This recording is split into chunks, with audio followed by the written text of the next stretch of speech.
Queridos amigos, Canal Médico no ar e hoje trazendo um assunto que eu tenho certeza que vai nos levar a muitas reflexões.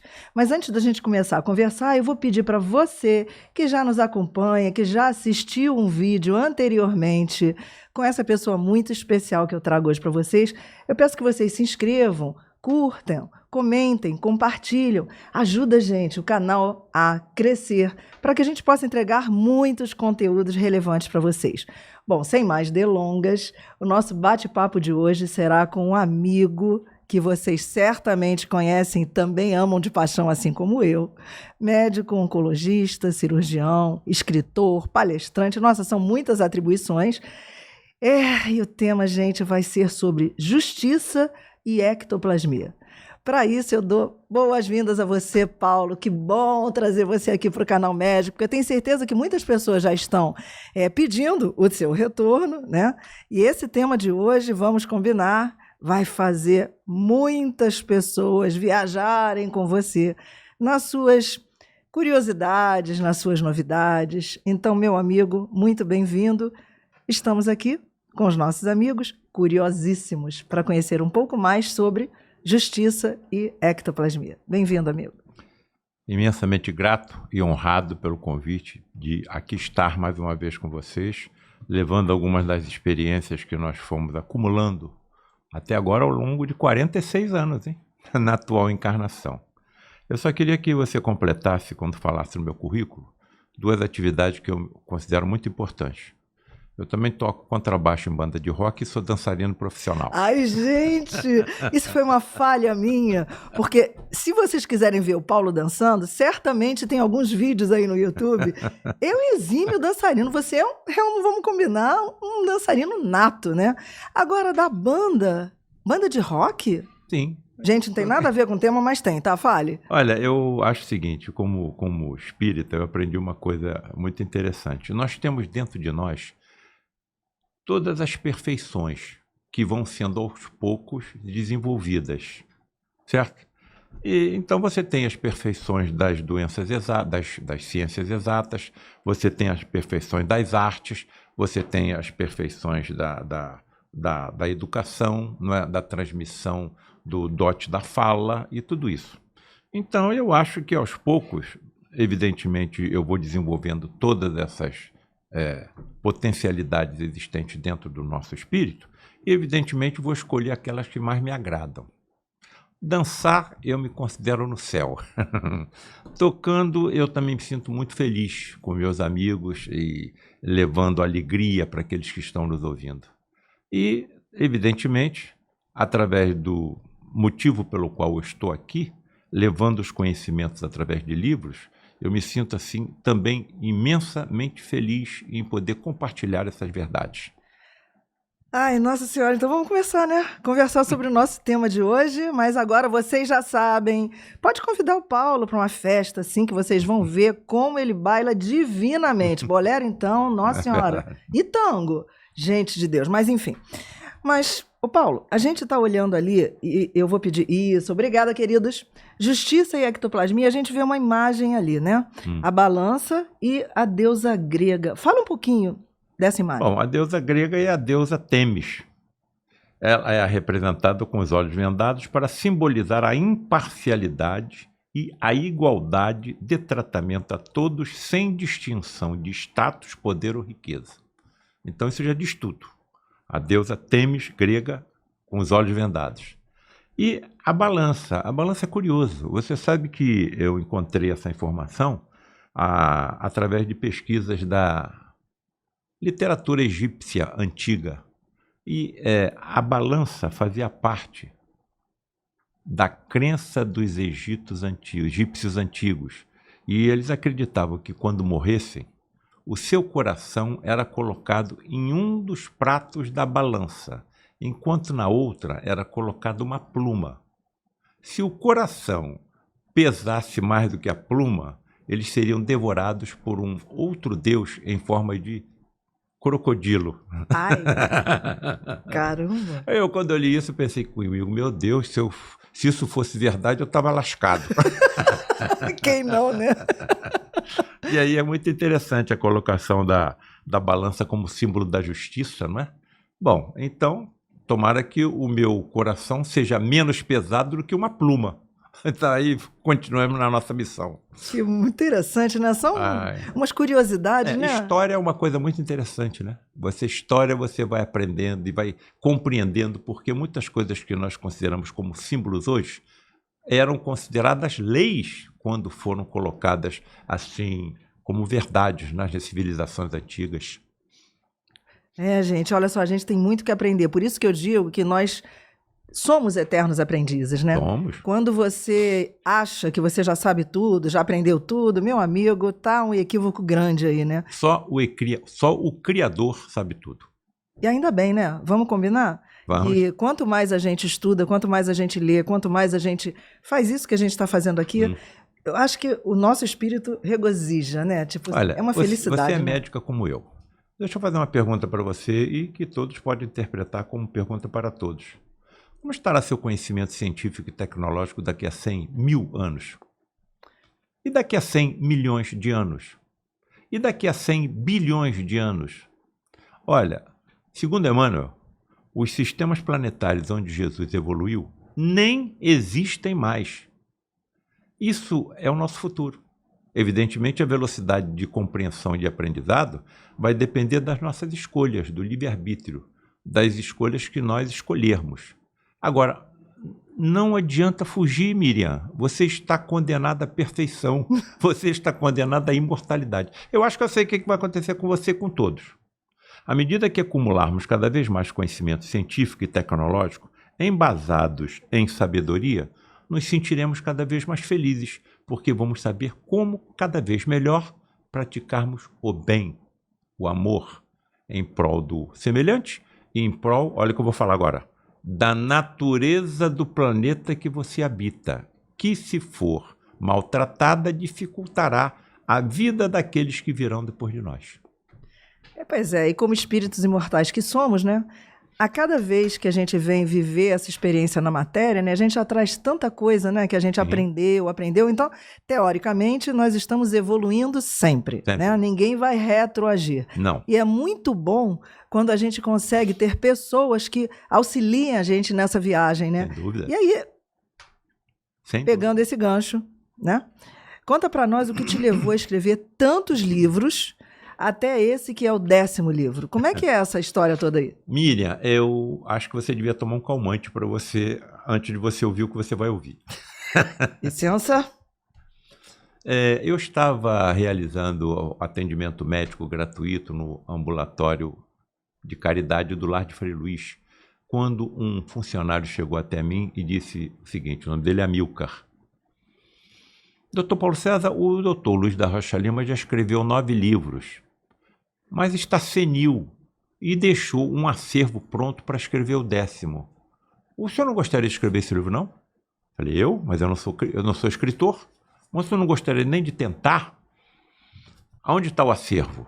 Está na sala dele, da fábrica Vixoide de produtos químicos, cujo toda a renda era revertida para o Lar de Frei Luís.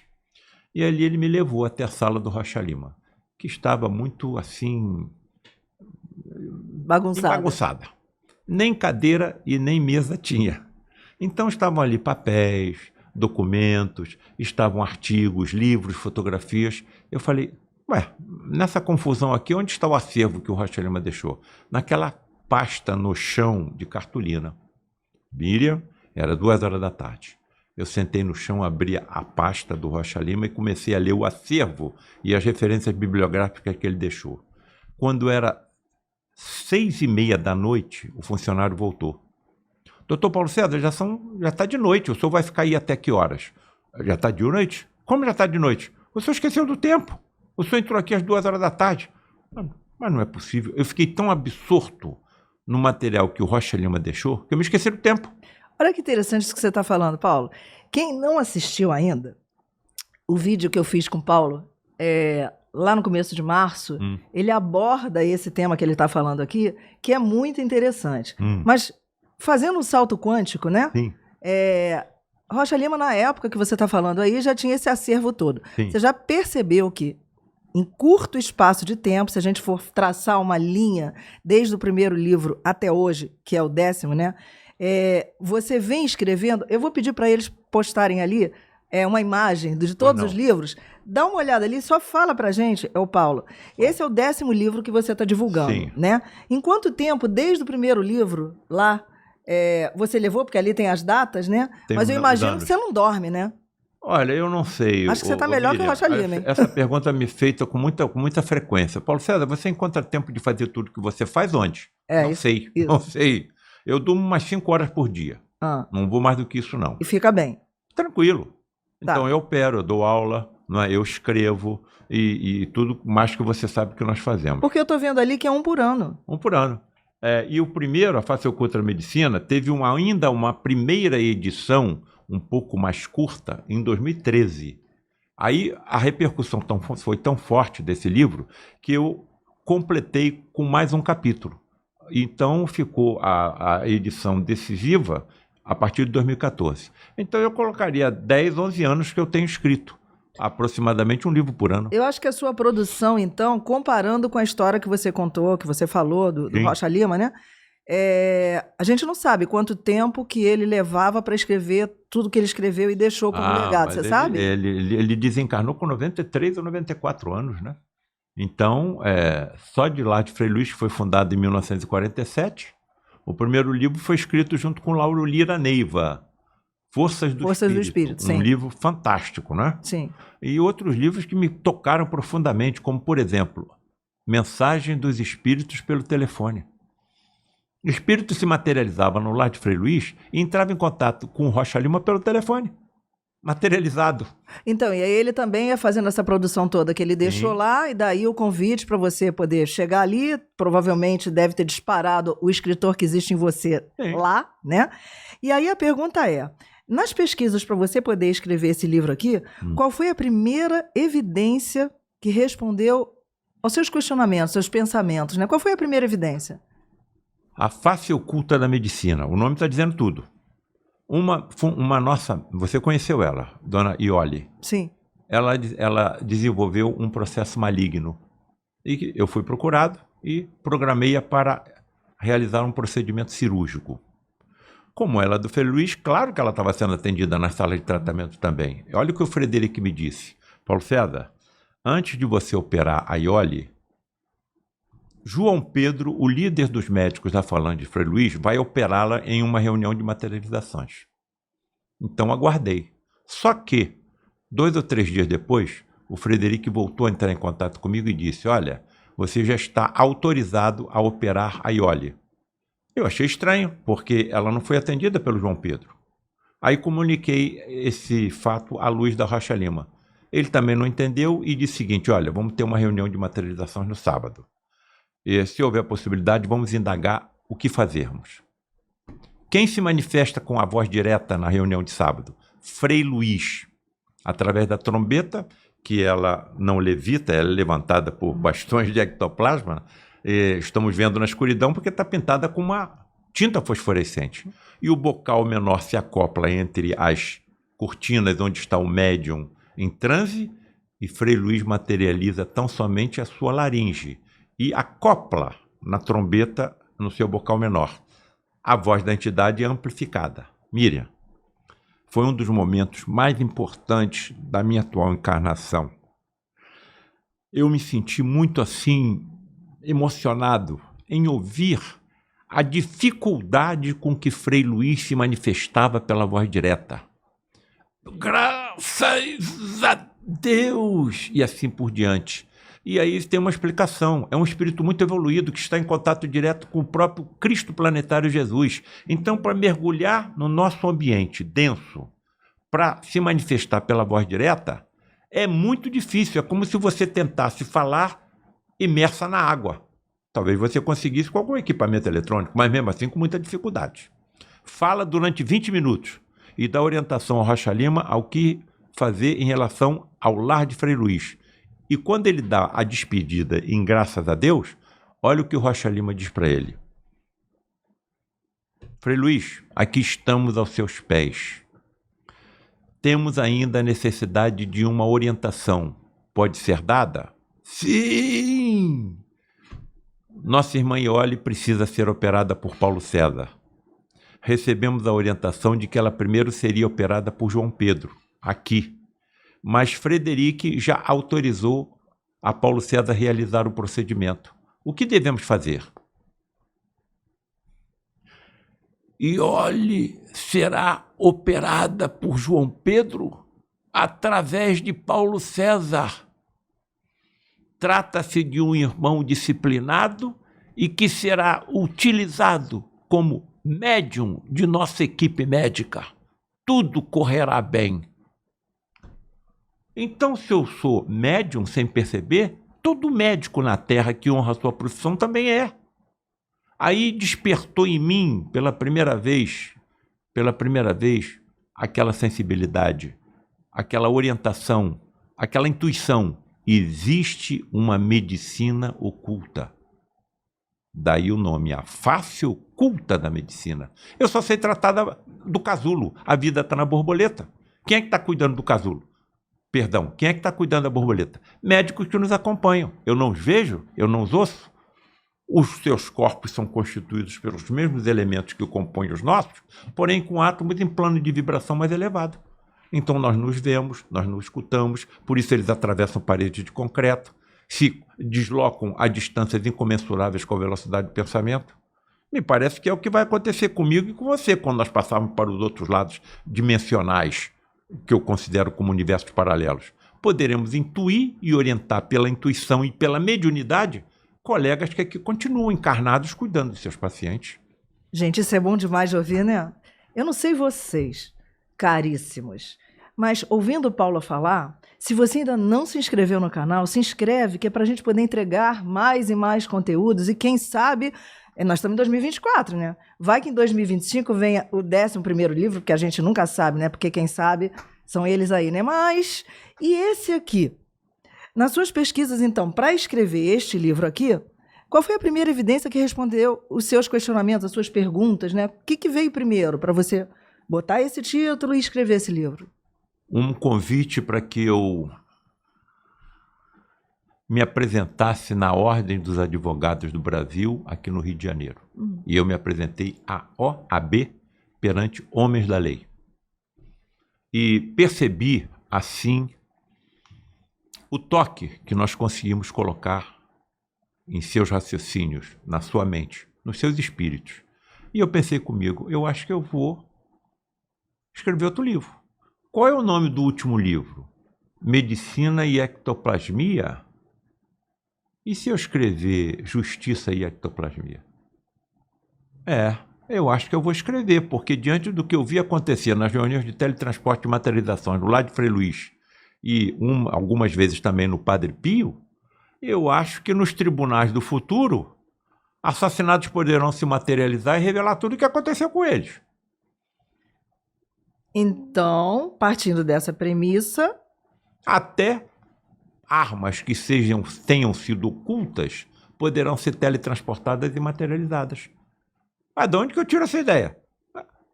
Em inúmeras reuniões de materializações no santuário do lar de Frei Luís, armas foram materializadas. Espadas, adagas, punhais, garruchas. Imagina isso nas mãos de um colecionador de armas. Isso seria um tesouro. Então, se eles conseguem, pela energia ectoplasmática, teletransportar armas que tenham sido ocultas por assassinos no passado não poderão ser teletransportadas e apresentadas nos tribunais do futuro? O que aconteceu com as armas que mataram a nossa vereadora há 6 anos atrás? E o seu motorista também. Foram lançadas na Baía de Guanabara. Até hoje ninguém as encontrou. Então, nada fica oculto. Tudo é mais cedo ou mais tarde revelado. Eu acredito que isso tenha uma potencialidade enorme na justiça do futuro. Assim como as energias ectoplasmáticas manipuladas de forma inteligente e controlada pelos médicos médiums do futuro, terão uma repercussão profunda na medicina mediúnica do futuro. Nossa senhora, é muita viagem, né? Não, mas olha só, vai que esses instrumentos utilizados em alguns desses casos, como você falou, né? Se tiver um médium de efeito físico, por exemplo, né? Num julgamento, Sim. enfim, será que eles podem, então, materializar como provas esses instrumentos e, caso afirmativo, será que essas evidências poderiam interferir, né, num julgamento, né, no livre-arbítrio de um juiz que for a causa de julgamento disso tudo, pelo plano espiritual, entendeu? Será que o plano espiritual pode interferir num julgamento, caso isso algum dia venha a acontecer, ou não? Olha, eu vou fazer uma metáfora, uma conexão com o que você colocou. Uhum. Médicos do futuro poderão ser orientados por médicos espirituais que os acompanham e que se manifestarão através da mediunidade desses médicos? Sim. Então, por que isso não acontecerá também com os homens da lei, as mulheres da lei, nos tribunais do futuro? Nós evitaremos o cometimento de erros. Evitaremos o cometimento de erros. Eu, por exemplo, não sei até onde deve ir a bagagem kármica de nenhum do paciente que eu cuido. Eu não sei. Então, eu, como médico, tenho que fazer o quê? Olha, tudo que tiver ao meu alcance para curar, aliviar e consolar. Porque Deus age nas criaturas através das criaturas. Mas e se eu tivesse a capacidade mediúnica que colegas me orientassem a direção que eu tenho que tomar e tenha consciência de até onde eu devo ir na minha tentativa de cuidado e de tratamento dos meus pacientes? Alguns dos nossos pacientes nós não conseguimos a cura.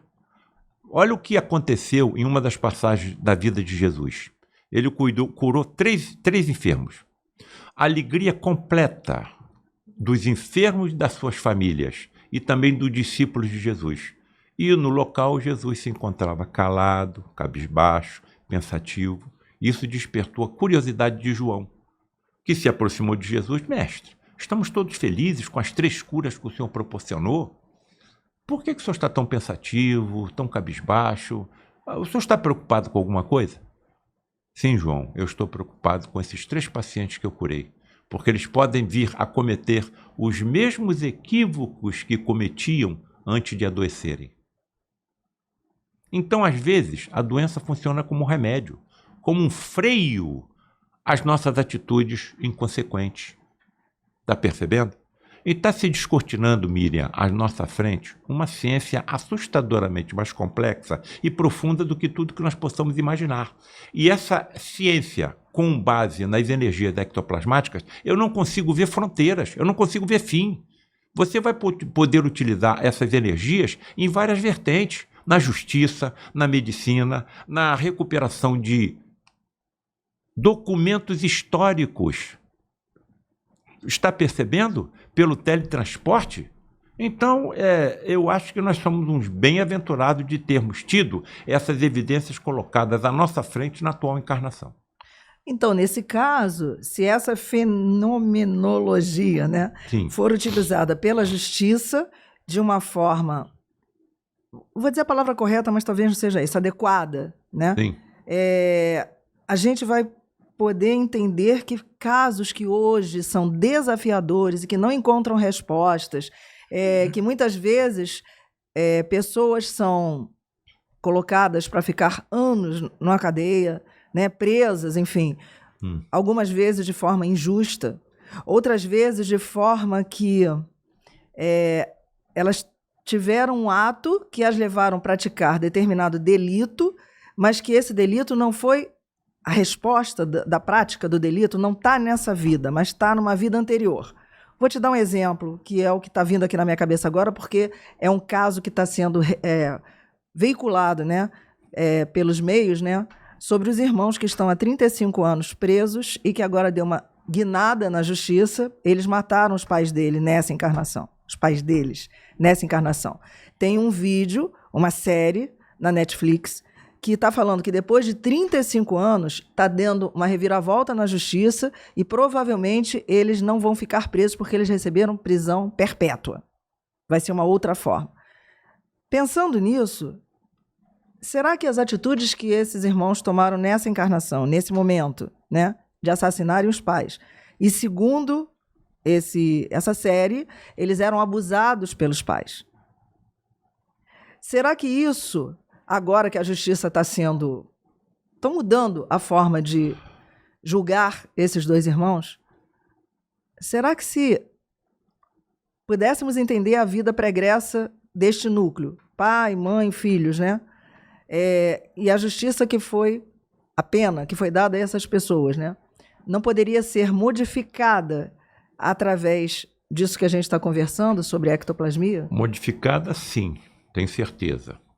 Agora, o delituoso deve ser afastado da sociedade em que ele habita. Certo? E esse afastamento pode ser também aperfeiçoado pela educação.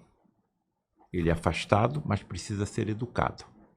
Ele sendo educado e recebendo informações acerca de uma verdade, digamos assim, eterna, ele pode modificar o seu comportamento em vidas futuras. Eu levo isso tudo em consideração. Você está colocando penas, né? Você está colocando julgamentos. Continuam acontecendo em muitos países, mas não em todos, os mais evoluídos já não têm mais essa pena, a pena de morte. A principal evidência da imortalidade são os fenômenos de materialização de espíritos. Se não existe morte, por que a pena de morte? Nesse livro, Justiça e Ectoplasmia, eu coloco uma história de uma americana que teve a sua casa invadida por 3 assassinos e foi assassinada à faca. Quem encomendou esse assassino? O marido. E o que o marido era? Um pastor. Foi levado à pesquisa judicial, investigações, e levantou-se a suspeita, então, sobre o marido, que ele tinha encomendado a morte da esposa. Quando ele se viu como suspeito, se suicidou. Os 3 foram levados a julgamento porque acabaram confessando. O primeiro foi condenado à morte. Como foi executada a pena?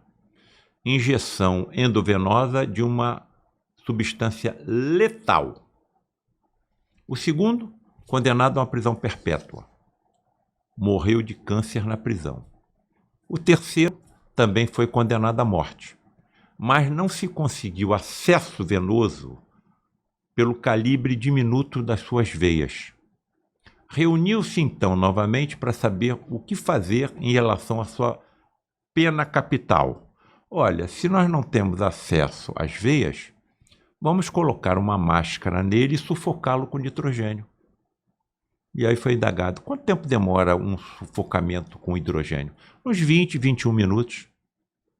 Amarraram ele numa maca, colocaram a máscara e sufocaram-no com nitrogênio. Agora eu vou fazer uma pergunta para você e para todos que estão nos honrando com a visualização desse podcast. Existe alguma diferença entre aquele que decretou essa pena capital e aqueles que a executaram? Dos assassinos que foram condenados? Se não existe morte, para que a pena de morte? Daí o título de um capítulo do nosso livro. A incongruência da pena de morte. Não existe morte. Então isso vai ter que ser considerado, vai ter que ser levado à consideração nos tribunais do futuro. Tem que ser afastado da sociedade? Tem. Agora, por que não educá-los? Principalmente na medida que nós fomos nos confrontando com as verdades trazidas pelo Consolador prometido por Jesus, pelo espiritismo kardecista cristão. Então, eu acho que nós estamos nesse caminho. Através da educação, da compreensão, nós vamos tomando atitudes mais justas, mais adequadas com o nosso próximo. Eu acho que isso tudo tem que ser levado em consideração, assim como você colocou na sua questão. Sim, os fenômenos de ectoplasmia no futuro serão decisivos para que nós tomemos nossas decisões, tanto como médicos, como homens da lei, como juízes. Se eu sou um juiz, sou médium de efeitos físicos e sou juiz, e tenho vários casos para julgar, né, com penas variadas, a espiritualidade pode intervir em mim já que eu sou um médium de efeito físico, para poder fazer um julgamento, prescrever uma pena, etc. e tal, mais intuído e não apenas racionalizando a minha atitude? Olha, eu passei por uma experiência semelhante à que você está colocando e devo ter tocado nesse assunto quando eu falei para você no nosso primeiro encontro, em que um professor meu que foi submetido a uma cirurgia lá no Frei Luís, em que extraíram a sua válvula mitral e a substituíram por uma prótese de ectoplasma, se manifestou pela primeira vez na minha atual encarnação através da intuição. Da intuição, não. Da mensagem telepática. Nítida. Eu não ouvi nos ouvidos, eu ouvi na mente. Nítida. Isso não pode acontecer com juízes do futuro? Como aconteceu comigo? Paulo César, você está passando pelo que está passando porque está incomodando muito com o que fala e com o que escreve. Nítido. Agora, alguém vai ter, como você, em algum momento, fazer o que nós estamos fazendo. Divulgando essas verdades. Eu costumo dizer, e já disse para você, e já devo ter dito no podcast, a solução para a salvação da humanidade, no meu entender, está na aproximação entre a ciência e as religiões. Com a ciência comprovando que o que as religiões pregam é verdade. Com as religiões... Eu fui convidado para falar para os Estados Unidos numa live, mas eles me alertaram, olha, dependendo do que você fale, 50% daqueles que estarão te ouvindo vão se afastar. Mas vocês estão me convidando, então por quê? Eu vou falar a verdade. Eu sei, mas a forma como você fala pode ser que assuste aqueles que o ouçam. Mas eu estou falando verdade. Vocês querem que eu fale sobre materializações de espíritos? Sim. Para quem que eu vou falar? Você vai falar para evangélicos e católicos. Mas então eles precisam saber que a mais importante passagem evangélica foi o reaparecimento de Jesus no terceiro dia depois da sua crucificação. Se não existe milagre, não existe sobrenatural, como é que ele apareceu com o corpo completamente recuperado depois de tanta agressão que ele sofreu? Então, se foi colocado informações lógicas e racionais à minha frente, por que eu vou guardar só comigo? Vou colocar como ele apareceu. Eu não acredito na ressurreição do corpo físico, acredito na ressurreição do espírito. Mas eu tenho certeza de que o que aconteceu com ele, inclusive está colocado em livros psicografados, por exemplo, por Francisco Cândido Xavier, foi uma materialização do seu espírito durante 40 dias. Então, assassinados não poderão se materializar nos tribunais de futuro? De onde você tirou essa conclusão, Paulo César? Isso já aconteceu no passado. Com quem? Com uma médium de efeitos físicos escocesa, chamada Ellen Duncan. Olha, milhares de marinheiros ingleses morreram em navios torpedeados pelos alemães durante a Segunda Guerra Mundial. Barhamut e Hood, nome de 2 navios, certo? Um desses navios só sobreviveram 3 marinheiros. E o governo britânico estava escondendo isso do povo inglês, muito sacrificado com os bombardeios dos aviões nazistas. Marinheiros que tinham perecido através da mediunidade de efeitos físicos dessa médium estavam se materializando e revelando tudo o que aconteceu. O que o governo fez quando soube que isso estava acontecendo? Organizou um grupo de policiais disfarçados, entraram dentro de uma reunião de ectoplasmia e tentaram prender a entidade materializada. Ela se desintegrou na mão dos policiais e o ectoplasma voltou violentamente ao corpo da médium em transe e ela quase desencarnou. Foi levada a julgamento, com base em uma lei contra a feitiçaria do século XVIII. Durante o julgamento, o advogado de Ellen Duncan fez a seguinte solicitação ao juiz. Excelência, o senhor permite que nós montemos uma reunião de ectoplasmia aqui para que Vossa Senhoria veja o que acontece com essa médium? Resposta, não, porque eu não vou transformar o tribunal em um circo. E ela foi condenada e levada à prisão, como feiticeira. Isso aconteceu depois que ela foi libertada, depois da Segunda Guerra Mundial, e novamente o mesmo fenômeno estava acontecendo com ela. Novamente o grupo de policiais disfarçados entraram, tentaram prender a entidade materializada, a mesma coisa aconteceu, alguns dias depois ela desencarnou. Vejam a sina desses homens e mulheres ditos médiuns de efeitos físicos. Como eles passam por obstáculos, como eles passam assim por provas profundas relacionadas com a sua mediunidade de efeitos físicos. Olha, você está tocando aí na possibilidade de um 11º livro, não está? Sim. De repente está vindo alguma coisa aqui na minha cabeça, um título. O que você acha? Vai, Paulo. A incrível mediunidade de efeitos físicos. O que você acha? Eu estou arrepiado. A incrível mediunidade de efeitos físicos. O que você acha de eu escrever um outro livro com esse título? Gente, olha só. Break news. Ele não sabia que ia falar nada disso, eu muito menos, mas eu já desisti de querer ter explicações óbvias, cartesianas, né? E tudo pode acontecer quando você está diante de uma pessoa com potencialidades deste tipo de mediunidade, né? Então, se até agora você está ouvindo a gente, vai lá, se inscreve, clica no sininho para o YouTube poder te entregar tudo que vai vir pela frente. Porque eu não sei o que deu na cabeça dessa pessoa aqui agora para falar isso, não tenho a mínima ideia, mas vou te cobrar, hein? Quem sabe? Olha isso, meu Deus. Olha, eu tenho um amigo médium, ele é médico, pediatra. Olha, Paulo, eu acho que o seu trabalho pode ser comparado ao trabalho de Hércules.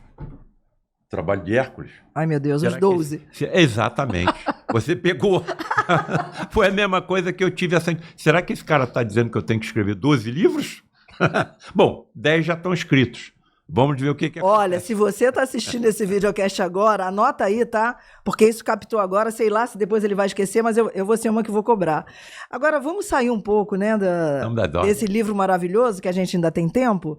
Você fez uma viagem para a Itália recentemente, onde você visitou vários e vários lugares. Eu acho que para levar, né, o face oculta da medicina, no outro idioma, enfim. O que foi mais marcante para você?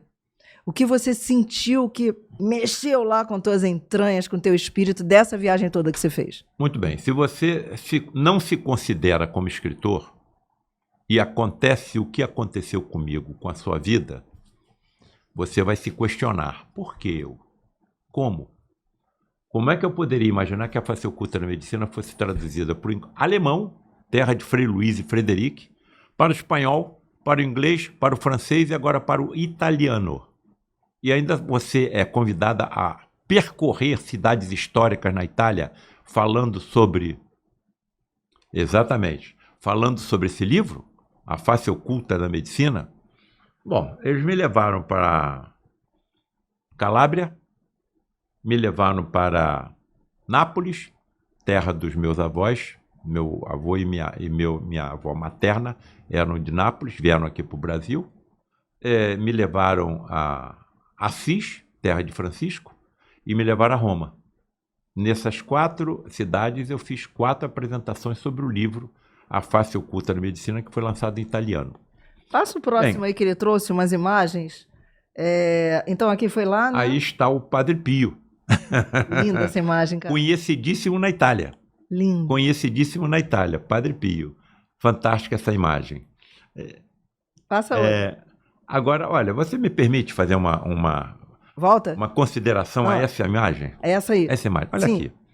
Nós estamos falando em família, né? Quem está nos assistindo são nossos familiares. Vocês podem ter sido meus filhos em vidas passadas. Eu posso ter sido filho de vocês em vidas passadas. Nós podemos ter sido irmãos. Ou nós podemos ser amigos. Então, quer dizer, nós estamos em família. A família humana é uma família. 22 bilhões de espíritos, hein? Todos sob o comando do mesmo Cristo planetário Jesus. Então vamos conversar em família. Nós estamos vendo, eu estava no Coliseu. Raciocina comigo, Miriam. Eu estou há 2000 anos atrás e eu sou preso. Bom, e aí quando eu sou preso, eu sou levado a um interrogatório. Escuta aqui, você decidiu ser cristão? Decidi. Por quê? Olha, eu escutei 2 oradores, entendeu? 2 pregadores. O nome deles era Paulo e Pedro. E eles me tocaram profundamente na minha consciência sobre a vida de um tal Jesus, e eu me considerei, achei que era importante eu me tornar cristão. Você não sabe que o cristianismo é proibido no Império Romano? Eu sei, mas eu não tive solução. Você vai continuar sendo cristão? Vou. Sabe o que nós vamos fazer com você? O quê? Nós vamos te enxovalhar com sangue de ovelha. E vamos te jogar dentro dessa arena. Sabe quem é que está te esperando dentro dessa arena? Leões famintos. Tá bom, eu vou deixar de ser cristão. Bom, tem certeza? Porque nós vamos colocar a tua família também com você, tá? Não, mas a minha família não é cristã. Mas você está interferindo na sua família em direção ao cristianismo. Não, tudo bem, então deixa de ser cristão. Miriam, você acha que simplesmente a palavra dos pregadores teria transmitido tamanha coragem aos primeiros cristãos? Ou eles perceberam e se depararam com fenômenos físicos como nós? Por que eu estou aqui? Por que eu coloquei o meu nome, a minha família, em jogo? Como médico, como professor de medicina, como ligado a várias instituições científicas para escrever livros sobre ectoplasmia, sobre materialização de espíritos. Se eu estou fazendo isso, eu tinha que ter alguma coragem. E de onde veio essa coragem? Durante 40 anos vendo esses fenômenos acontecerem. Então, eu acho que a coragem que esses primeiros cristãos adquiriram não foi somente pela palavra dos pregadores, mas também pelo testemunho dos fenômenos físicos, como acontecia na cidade de Antioquia, o fenômeno da voz direta. Isso está no livro do Paulo Estevão. O que fez o maior perseguidor dos cristãos, chamado Saulo de Tarso, se transformar no maior símbolo do cristianismo, só ultrapassado pelo próprio Jesus? Ele viu Cristo, Jesus, materializado à frente dele. Tanto estava materializado que a sua luminescência foi tão forte que cegou as vistas de Saulo. E depois ele foi curado por Ananias. Tanto foi um efeito físico que os outros também perceberam que o estavam acompanhando. Viram o clarão, mas não viram Jesus.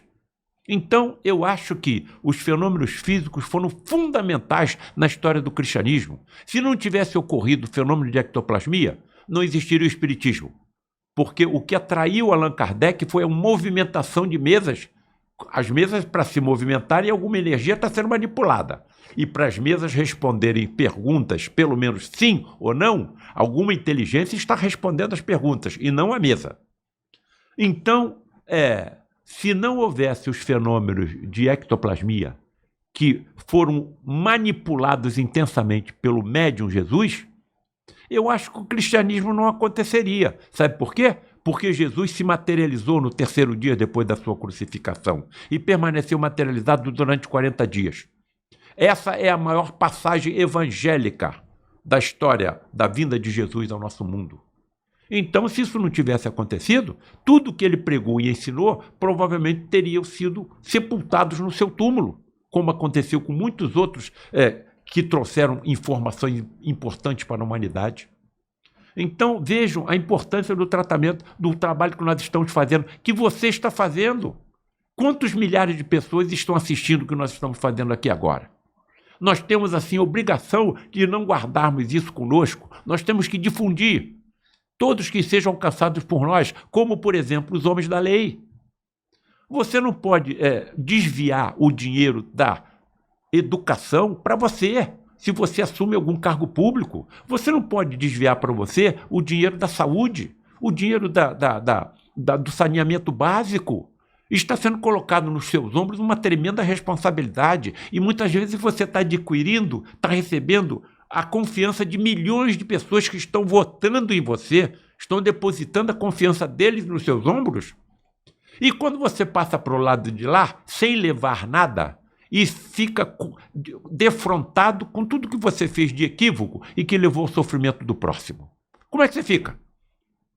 Até onde eu estou percebendo, as informações que estão chegando é que as deformações do perispírito em decorrência dessa conduta equivocada é tão profunda que não poderão reencarnar no nosso mundo quando subirmos de um planeta de provas e expiações para um planeta de regeneração, porque o seu perispírito extremamente deformado não se coadunará com um corpo físico igual ao nosso. E até onde eu percebo, terão que reencarnar em planetas que, em relação à Terra, estão na Idade da Pedra, como pitecantropos, como neandertais, como pré-humanos. Uma coisa, como você já tocou hoje, também é importante. O conhecimento e o aprendizado não regride. Então, como eles também são imortais, poderão, com o seu conhecimento, auxiliar a humanidade desses mundos mais atrasados do que a Terra na sua evolução.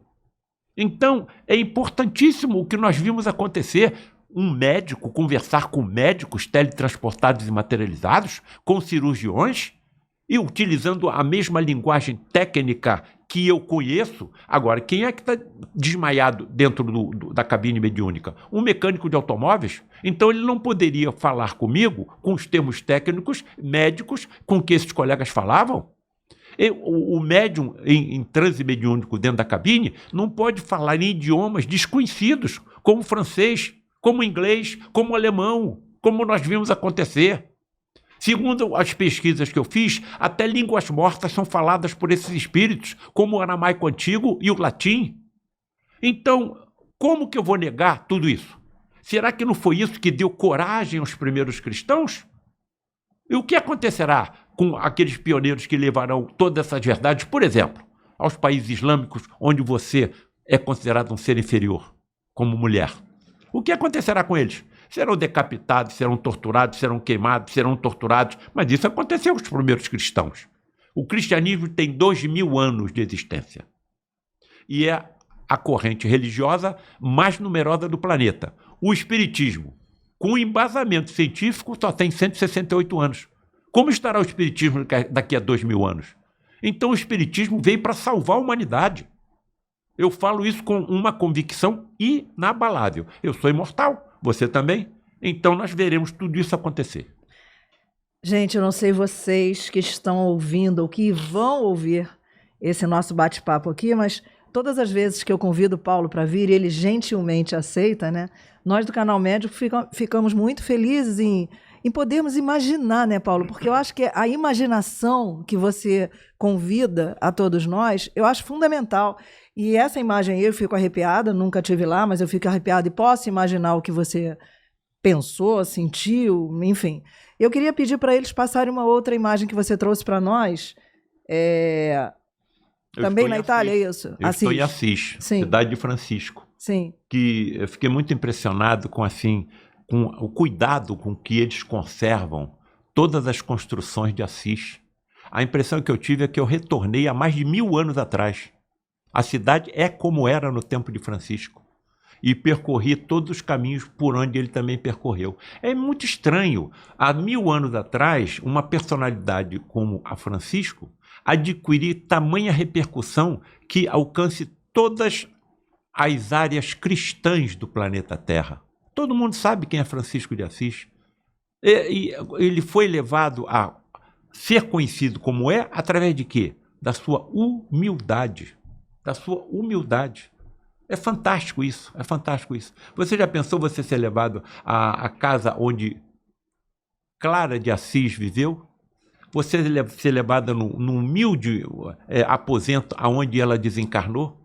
Você se sente arrepiado, você se sente como se você estivesse em outra atmosfera, É fantástico. E como isso permeia todo o nosso planeta. É fantástico. Isso tudo vai acontecer mais cedo ou mais tarde. Todos nós compreenderemos, através de informações lógicas e racionais, o que foi trazido aqui pelo Cristo Jesus. Amigos, tem mais alguma outra imagem aqui? Porque eu estou viajando junto com você, né? Os mesmos caminhos percorridos por Francisco de Assis. Agora, imagine como era essa região há 1000 anos atrás. Como é que seria possível saber que Francisco existia? Verdade. Passa outra, amigo. E me levaram, quando nós chegamos, a Uberaba. É curioso, hein? Eu fui a Uberaba no dia 11 de outubro. E o lançamento do livro Justiça e Ectoplasmia era dia 13. Isso. Aí eu falei com ele, olha, vocês estão querendo que eu faça uma... porque nós estamos aqui nós estamos começando a nossa como chama? A exposição de livros? Como chamam a exposição de livros? Bienal. A Bienal do Livro Espírita aqui em Uberaba. Bom, então você faz o seguinte, eu tenho que viajar na sexta, faço na sexta e volto no sábado, tá bem? Tudo bem, tudo certo. Tu não vai acreditar no que eu vou te contar. Falei sexta-noite. Cheguei em Uberlândia, foram me buscar de carro, 40 minutos até Uberaba. Falei sexta-feira à noite. Retorno. Sábado, no dia seguinte, às 15 horas. Às 15 horas, estou no aeroporto. Entro dentro do avião. Com todos os passageiros dentro do avião, nós escutamos pelo alto-falante. Pedimos a todos que se retirem do avião, porque o voo foi cancelado. Aí eu achei uma coisa estranha, porque quando eu estava indo na direção do avião, eu vi uma discreta nuvem negra, como se estivesse saindo do avião. Quando eu escutei isso, eu pensei, será que esse avião está com algum problema técnico? Bom, a informação que nos deram é que houve um problema de documentos. Tudo bem. Eu tenho que, então, encontrar um avião para retornar, porque amanhã eu tenho que estar no lado de Frei Luís. Às 10 horas eu tenho que estar lançando a Justiça e a Ectoplasmia. E o auditório estava lotado. Não tem avião. Nem que eu vá para uma cidade mais próxima, não. Como é que eu vou fazer, meu Deus? Aí uma senhora que estava comigo no avião se aproximou de mim. Você tem que ir embora para hoje, né? Eu também. O que você acha de nós alugarmos um Urbi, um táxi? Bom, se eu não tiver solução, nós temos que ir. Então eu vou alugar. Já telefonei, ele está vindo. Sabe quantas horas levou de carro de Uberaba até aqui o Rio de Janeiro? 10 horas e meia. Sabe que horas eu cheguei aqui? 4h30 da manhã. Aí descansei um pouco, né? Descansei um pouco. Daqui a pouco, 7 horas da manhã, estou indo para o lado de Frei Luís. Será que alguma coisa aconteceu para impedir que eu lançasse esse livro? Olha o que o meu professor falou naquela manifestação pela mensagem mental. Olha, você está incomodando muito com o que está falando e com o que está escrevendo, hein?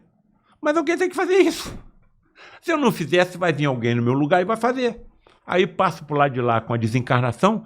Quanto tempo eu vou esperar para uma outra oportunidade? Miriam, você sabe que eu já te contei isso.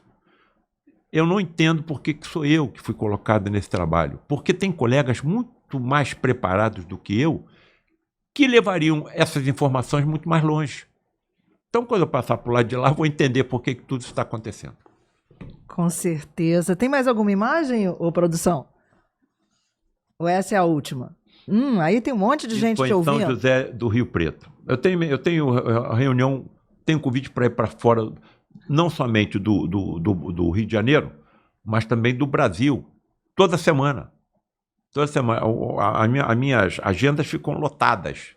Eu fico com dificuldade de encontrar tempo de atender os convites que são me solicitados. Porque você continua operando, você continua trabalhando, enfim. Sim, dia 2 de novembro, é dia de finados. Sim. Sábado que vem. Sim. Eu estou indo fazer uma apresentação em São Paulo, dia de finados, hein? Feriado. Naquele podcast Paranormal Experience, sim, que eu já fui. Sim, passou de 600 mil. E vou fazer uma segunda. Sabe o que vai acontecer depois dessa segunda? Eu vou falar no hospital de câncer em São Paulo sobre a face oculta na medicina. Tamanha é a necessidade de informação. Quem somos? De onde viemos? Para onde que nós estamos indo? Por que eu tenho uma neta que, quando a minha nora estava com 3 para 4 meses, foi picada pelo mosquito da Zika, e a minha neta, hoje com 8 anos, nasceu com microcefalia? A menina não fala, a menina não anda, a menina não come, está com uma sonda no estômago para não morrer de fome, e a menina não senta. Então, por quê? Faça uma pergunta dessa para um líder religioso. O que ele vai responder? Eu fiz isso, hein? Numa reunião, numa das mais importantes instituições científicas do Brasil.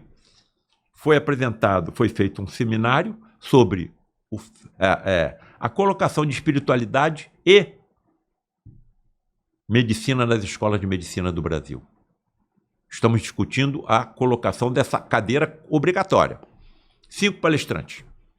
Um bispo católico, um rabino, um monge budista, um filósofo e um representante do espiritismo. Cada um falou 10 minutos. Eu estava na plateia. Um deles, não vou citar qual, sobe e diz o seguinte: olha, Diante da dor e do sofrimento, nós temos que nos manter firmes. Eu anotei aquela frase, desceu. Sobe o segundo. Olha, diante da dor e do sofrimento, a palavra porquê não faz parte do nosso vocabulário. Tudo bem, fiquei calado, mas eu anotei a frase. Acaba a apresentação dos 5, o presidente do simpósio passa a palavra para os membros da instituição. Algum comentário, alguma pergunta? Ninguém. E passa então para a plateia. Algum comentário, alguma pergunta? Ninguém. Bem que eu tentei ficar com o braço para baixo. Eu tenho a impressão que alguém pegou meu braço e levantou. Aí veio um funcionário com o microfone, se identifique e faça seu comentário, sua pergunta. Me identifiquei. Olha, eu estou com uma neta assim, assim, assim. Com todo respeito. O representante dessa corrente religiosa poderia me informar como eu peço a minha neta para se manter firme?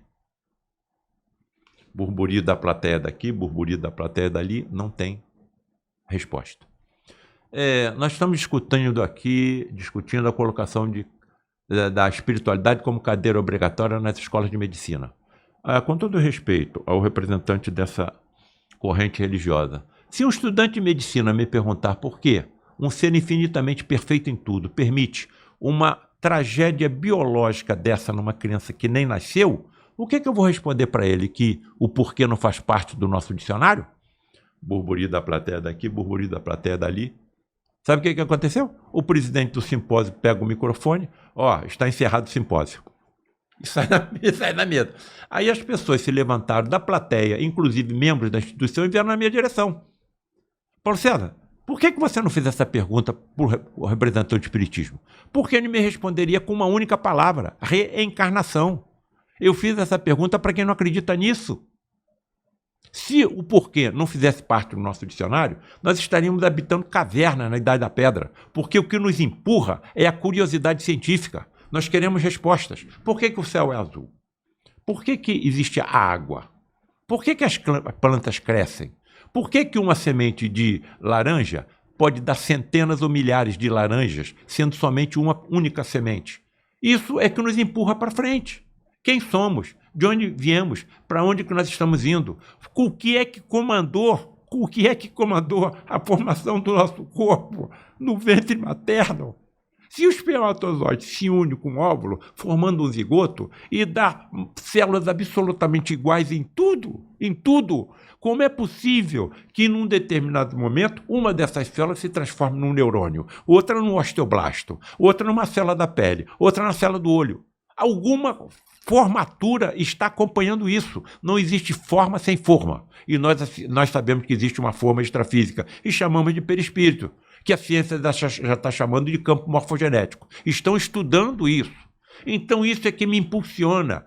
Por quê? Porque agora você imagina um acadêmico de medicina saindo da faculdade de medicina e vendo o que eu vi. A impressão que eu tive é que eu ia modificar o eixo da Terra. Acadêmico de medicina vendo espíritos médicos teletransportados e materializados, conversando com você. O meu entusiasmo foi tão forte que quando eu toquei no assunto com o Rocha Lima, ele colocou o dedo na minha cara. Olha aqui, cuidado aí, doutor, porque o fenômeno não modifica ninguém. O que modifica é a reforma íntima. Baixei a cabeça, não toquei mais no assunto. Outro momento, doutor Rocha Lima, você não acha que eu tenho que conversar com meus colegas o que eu estou vendo acontecer aqui dentro? Por quê? Doutor Rocha Lima, estuda dia e noite, trabalha até exaustão, ensinam tudo que sabem aos mais jovens e não acreditam em nada. Não mexa com nenhum deles porque eles estão na sua frente. Mas como estão na minha frente? Não precisam de religiões nem de orações, porque a vida de cada um já é uma prece contínua. Baixei a cabeça e não toquei mais no assunto. Então vejam quantas experiências nós fomos acumulando ao longo da nossa vida. Desculpa perguntar, quando foi isso na sua linha, dessa tua jornada toda, essa conversa do Rocha Lima, quando você começou a escrever seu primeiro livro? Quantos anos se passaram? Eu me formei em 1975. Em 1978 passei a participar das reuniões no Lar de Frei Luís. 78. Isso tudo aconteceu no início da década de 80. Tá. Então, isso tudo aconteceu nesse período, e aí você escreve o seu primeiro livro Lá Face em Oculta da 2014, né? Foi. Então, 2013 e a segunda edição em 2014. então, na verdade, passaram-se, sei lá, 15 anos. O primeiro é mais ou menos. Eu fui acumulando. É isso que eu quero. Eu estou viajando aqui. E fui anotando, inclusive com datas. Chegou num determinado momento, olha, o fenômeno que aconteceu 28 anos depois de eu ter ingressado no Lado Frei Luiz, era o que eu mais esperava. 28 anos, hein? Por que o Frederico não conversa comigo? Por que o Frederico não me chama para acompanhá-lo enquanto ele está fazendo o tratamento dos enfermos colocado em 5 leitos? Eu sou médico, eu estou aqui aguardando. E ficava em oração. Né? Até que 28 anos de espera, isso aconteceu.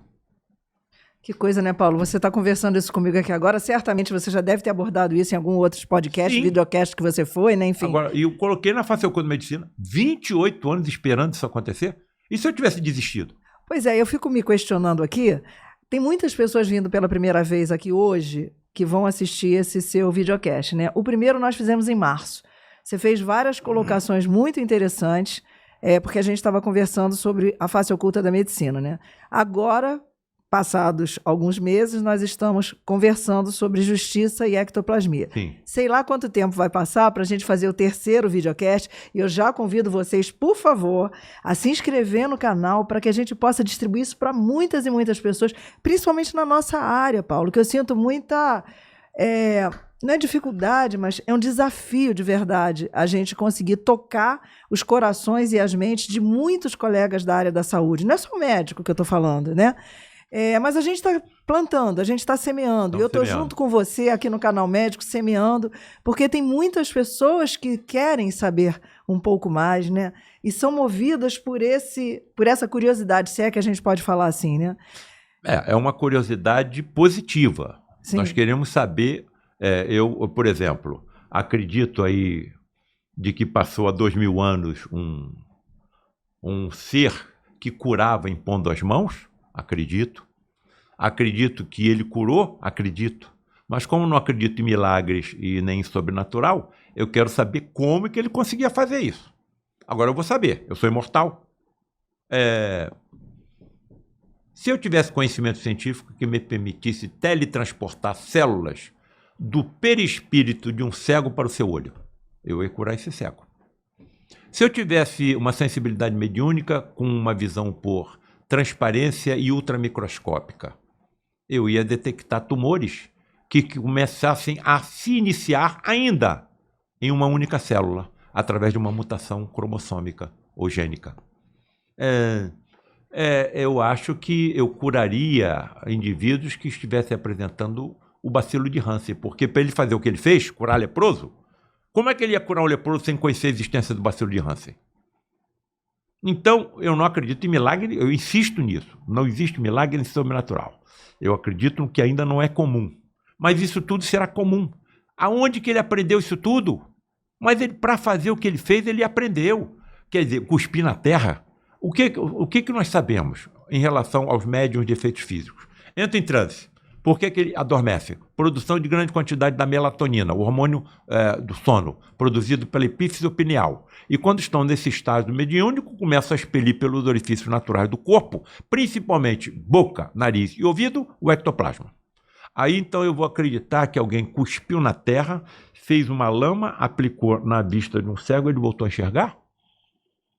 Bom, o que saiu diante de tudo que eu aprendi, pela boca de Jesus, não foi saliva, foi ectoplasma. Então, com o conhecimento dele, ele utilizou essa energia com os elementos presentes na Terra e realizou algum processo que eu preciso um dia aprender e vou aprender, e que restituiu as células que estavam destruídas no globo ocular daquele cego?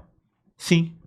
Agora, ele não poderia ter feito um paralítico andar sem conhecer toda a estrutura muscular, nervosa e óssea do corpo humano.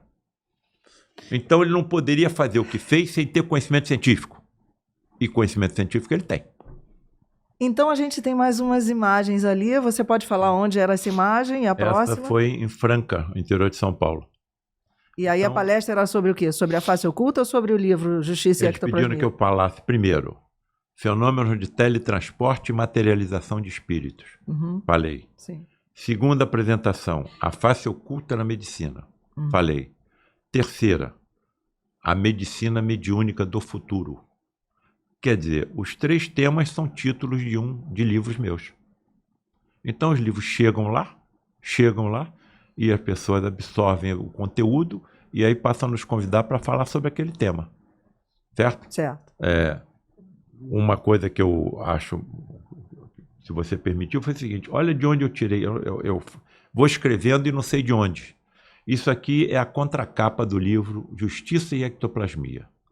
Eu coloquei aqui uma mensagem que até eu fico impressionado de onde eu tirei isso. Como profissional da saúde, adquiri a convicção absoluta de que continuarei exercendo minha atividade médica após ultrapassar a fronteira natural da morte, promovendo o equilíbrio e a recuperação espiritual a enfermos, desencarnados, em instituições hospitalares consideradas de extrema importância nos outros planos de existência que nos aguardam. Da mesma forma, cheguei à certeza inabalável de que profissionais da lei que honram sua missão também continuarão em seu trabalho. Forte isso, hein, Paulo? Vamos continuar no seu trabalho. Vamos todos. Passamos agora, do lado de lá você não pode negar o que você fez, porque isso está tudo grafado no teu perispírito, na tua aura, que eu coloco isso no meu livro. Então aparece como se fosse uma tela de um computador. Você não fez isso? Olha aqui, está tudo grafado. Você não desviou o dinheiro da saúde? Está aqui grafado. Nesse livro, eu coloco a história da materialização de um carrasco da Idade Média. Foi materializado contra a vontade dele e fotografado. Foi a fotografia mais impressionante que eu vi no lar de Frei Luís. Nós ficávamos 10, 12 pessoas reunidos em frente à cabine, com um médio desmaiado e um fotógrafo profissional com a máquina dele armada, num tripé. Naquele tempo era o flash. Final da década de 70, início de 80. 7 fotografias foram conseguidas. Apagam-se as luzes, entramos em oração. Ave Maria e surdina. E vem sinal da cabine, um estalar de dedo. O fotógrafo disparava a máquina com flash, nós saímos ver o resultado no dia seguinte. Aparece na porta da cabine um carrasco com aquela roupa pesada de carrasco, um tecido quadriculado parecendo escocês, vários cordões brancos sobre a cintura, e a impressão que se tem é que ele está com as mãos atadas nas costas. E um enorme capuz indo quase até o teto da cabine. E o mais importante, 2 rombos, e nitidamente você vê o terror da entidade sendo fotografada, materializada. Terminou aquela reunião. Padre Isabel chama a Luz da Rocha Lima e diz o seguinte para ele: olha, desde que esse carrasco desencarnou, ele não consegue remover a roupa de carrasco porque ela está soldada como forma pensamento no seu perispírito. E nós não podemos aliviar o seu sofrimento, principalmente pelo remorso, que é o pior dos infernos, através de uma encarnação, que ele possa esquecer o que fez. Bem, se ele está padecendo assim desde a Idade Média, ele está padecendo assim há séculos. Quantas cabeças ele decepou? Agora, existem outras formas de você decepar a cabeça. Você pode assumir, como aconteceu no Rio de Janeiro, um cargo de secretário de saúde e desviar o dinheiro da saúde para você. Quantas cabeças você está decepando? E se eles soubessem o que os aguarda, estariam fazendo o que estão fazendo? Nós estamos num mundo ainda de prova de expiações. O mal suplementa o bem. Estamos caminhando para um planeta de regeneração, onde o mal ainda existirá, mas o bem o suplantará. E aqueles que continuarem num comportamento equivocado se sentirão desconfortáveis. Pô, eu estou fazendo isso e ninguém faz? Você está percebendo? Nós estamos caminhando estamos nesse caminho. Eu acho que é só questão de tempo. Amigo, muitas reflexões, não falei para vocês? Então eu vou pedir para que o Paulo deixe para vocês, para nós todos aqui, uma mensagem, né? Para que a gente possa continuar refletindo, quem sabe até a próxima vinda dele aqui, que não dure um ano, lógico. Olha, atendendo o pedido da Miriam, eu vou recitar uma prece que me foi colocada à frente. Eu acho que eu tinha ainda 10, 11 anos de idade. E essa prece foi captada pelo Francisco Cândido Xavier e colocada no livro Parnaso de Além-Túmulo. E foi ditada a ele por um poeta chamado Amaral Ornelas. Toda vez que nós falamos dessa prece, pessoas nos indagam onde que eu encontro a prece. Então, se quiserem encontrar Amaral Ornelas, entra na internet, que isso vai estar ali grafado. E é uma homenagem a Maria Santíssima, a mãe dos aflitos, a mãe dos que tropeçam, a mãe dos que erram. E sempre coloco nela os meus pedidos de força, de orientação, de sustentação diante dos erros que eu sei que cometi nessa encarnação e também nas antigas. E felizmente eu tenho a dádiva do esquecimento, porque eu acho que se eu não tivesse o esquecimento eu não ia conseguir ser ou ter um controle emocional para ser médico e para ser cirurgião. Principalmente sabendo que muitos dos pacientes que são colocados nas minhas mãos, os meus cuidados, foi alguém que eu já prejudiquei, torturei e talvez até matei em vidas passadas.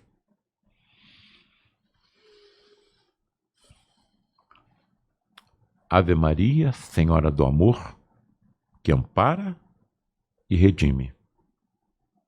Ai do mundo se não fora a vossa missão sublime, cheia de graça e bondade. É por vós que conhecemos a eterna revelação da vida nos seus dons mais supremos. O Senhor sempre é convosco, mensageira da ternura, providência dos que choram nas sombras da desventura. Bendita sois vós, ó Rainha, estrela da humanidade, rosa mística da fé, lírio puro da humildade. Dentre as mulheres sois vós, a mãe das mães desvalidas, nossa porta de esperança e anjo de nossas vidas. Bendito é o fruto imortal da vossa missão de luz, desde a paz da manjedoura, as dores além da cruz. Que assim sejas para sempre, ó divina soberana, o refúgio dos que padecem nas dores da luta humana. Ave Maria, Senhora do Amor, que ampara e redime. Ai do mundo se não fora a vossa missão sublime. Graças a Deus. Graças a Deus.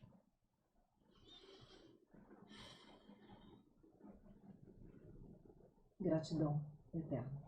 Correu tudo dentro do que você queria. Com certeza. Graças a Deus. Fico muito agradecido pela honra de aqui estar, viu? Devemos estar levando consolo a milhares de pessoas. Graças a Deus.